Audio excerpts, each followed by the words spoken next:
आज 15 मार्च 2025 রবিদাস রুইদাস ঋষিদাস তথা চর্মকার চামার বায়েন মুচি মহলদার তথা রবিদাসিয়া সমাজের অন্যতম প্রধান মহাপুরুষ সাহেব কাঁসিরামজি তার জন্ম জয়ন্তী। সাহেব কাঁসিরামজি 1934 সালে পাঞ্জাবের এক চামার বা মুচি পরিবারে জন্মগ্রহণ করেছিলেন। ছোট থেকে প্রখর মেধাবী সমাজ সচেতন ছেলেটি বাবার চর্মশিল্পের সঙ্গে ব্যবসার সঙ্গে যুক্ত থাকলেও পড়াশোনার প্রতি তার যে গভীর অধ্যবসায়, সেখান থেকে তিনি কখনো পিছু পা হননি। পরবর্তীতে তিনি ভারত সরকারের উচ্চপদস্থ কর্মচারী হয়েছিলেন এবং কর্মচারী থাকার পরবর্তী সময়ে তিনি যখন মহারাষ্ট্রে মুম্বাই পোস্টিং ছিলেন, সেখান থেকে তিনি সেখানে থাকাকালীন সমাজের মানুষের অন্যান্য তথাকথিত উঁচু জাত বলে নিজেদেরকে পরিচয় দেয় যারা, তাদের কাছে এই অবহেলিত বঞ্চিত সমাজের যে দৃষ্টিকোণ, সেটার উপলব্ধি করে এই সমাজের মানুষকে দেশের রাষ্ট্র ক্ষমতায় নিয়ে এসে সমস্ত সমস্যার সমাধান, সম্মান পুনর্স্থাপন করা থেকে শুরু করে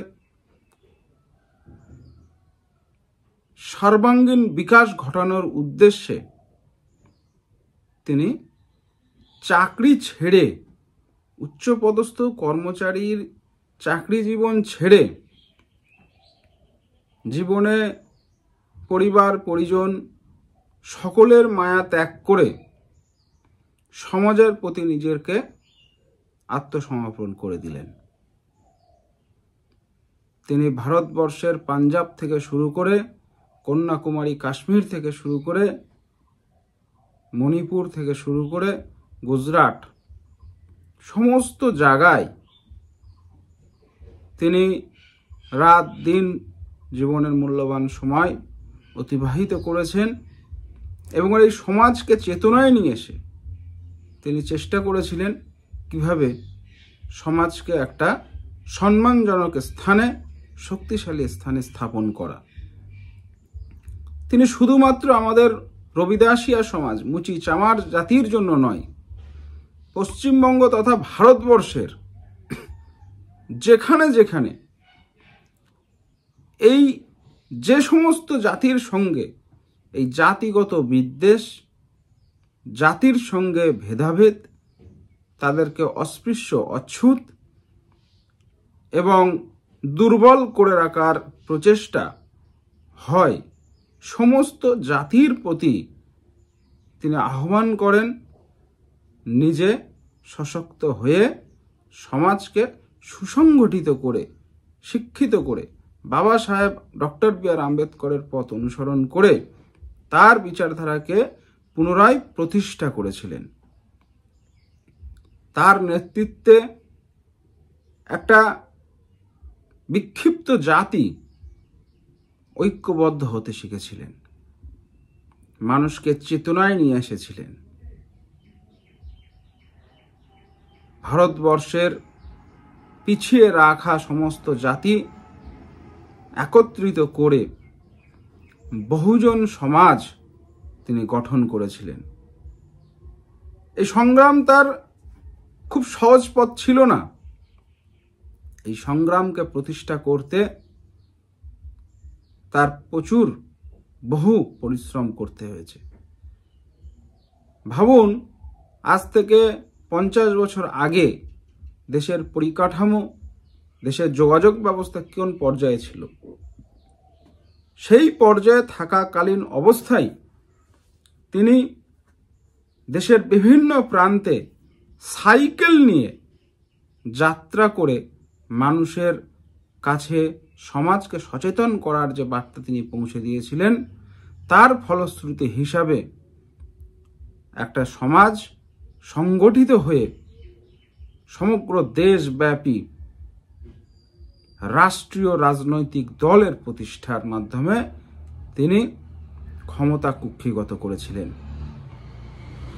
তিনি প্রতিষ্ঠা করে দিয়েছিলেন কিভাবে মানুষকে একত্রিত করে সমাজকে কিভাবে জাগরণ ঘটিয়ে মানুষের অধিকার ছিনিয়ে নিতে হয়।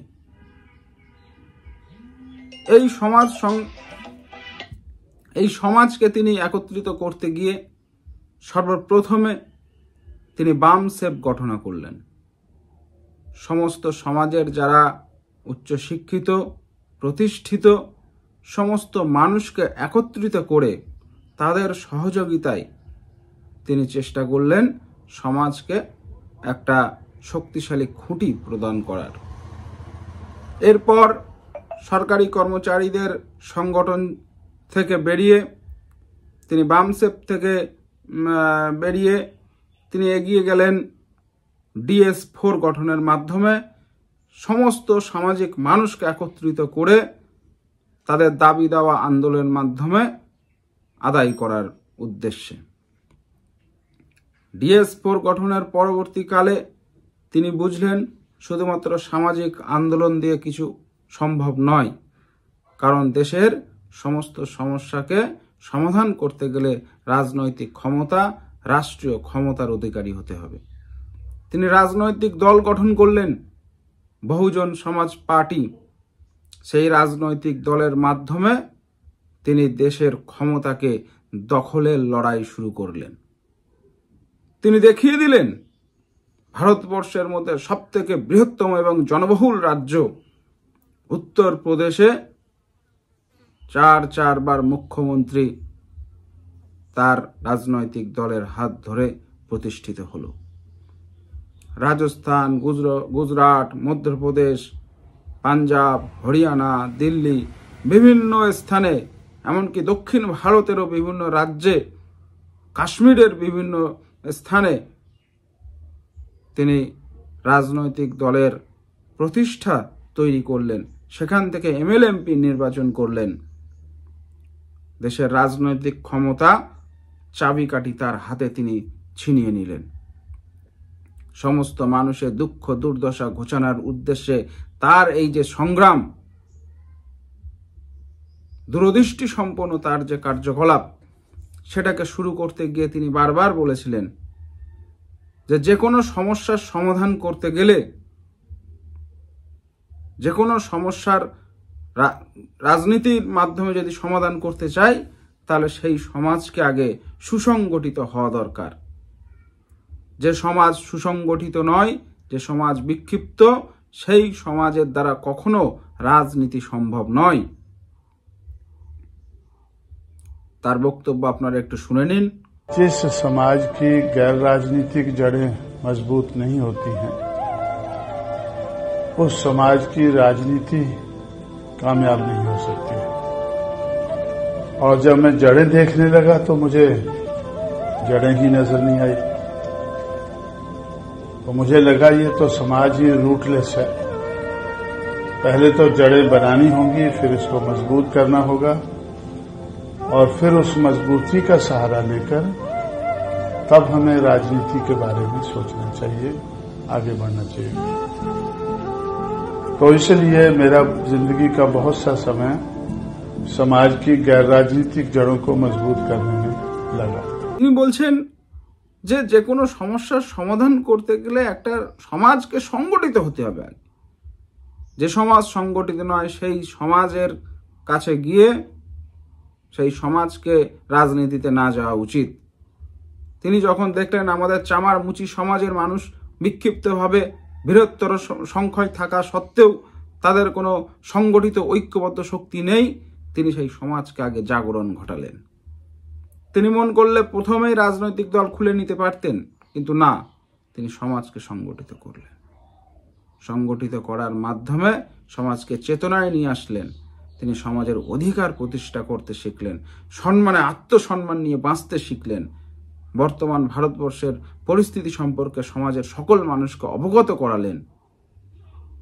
এমন মহাপুরুষ আমাদের চর্মকার চামার বা মুচি সমাজের প্রতিষ্ঠিত জন্মগ্রহণ করেছিলেন বলে আমরা আজ মাথা তুলে দাঁড়িয়ে আছি সমস্ত ভারতবর্ষে। পশ্চিমবঙ্গ বা বাংলার ক্ষেত্রে বাংলাভাষীদের কাছে তার সম্পর্কে আমরা অনেক ধারণা আমাদের কাছে অস্পষ্ট আছে। আমাদের প্রত্যেকের উচিত এবং দায়িত্ব আমাদের সমাজের সমস্ত মহাপুরুষকে প্রত্যেকটা মানুষের কাছে পৌঁছে দেয়া। আসুন আজ 15ই আগস্ট 2025 সাল সাহেব মান্যবর কাঁসিরাম সাহেবের জন্ম জয়ন্তীর দিনে তাকে আমরা প্রত্যেক রবিদাস, রুইদাস, ঋষিদাস, চর্মকার, চামার, বায়েন, মুচি, মহলদার সমাজের মানুষ তথা সমস্ত বহুজন সমাজের মানুষ তাকে স্মরণ করি। আশা করি সকলে ভালো থাকবেন। জয় গুরুদেব।